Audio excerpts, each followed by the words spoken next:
Let me show you all of these screen lock methods in POCO X7 Pro. So first of all, we need to open a settings on our device. We can scroll down and find fingerprints, face data, and screen lock. Now, first, let's go through the screen lock options, and you'll find that there's 3 of them. We have a pattern, which allows you to draw lines to unlock your phone. You can use PIN up to 16 digits, a minimum of 4, and this only allows you to enter numbers.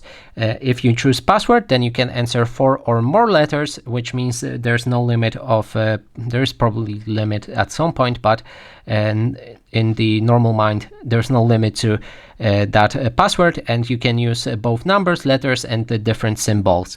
And that is all of the screen lock methods. Next is fingerprint unlock. You can unlock your finger by putting your finger right here in this area, and there's also face unlock. When this thing is set up, then if the camera detects your face, it will unlock your phone.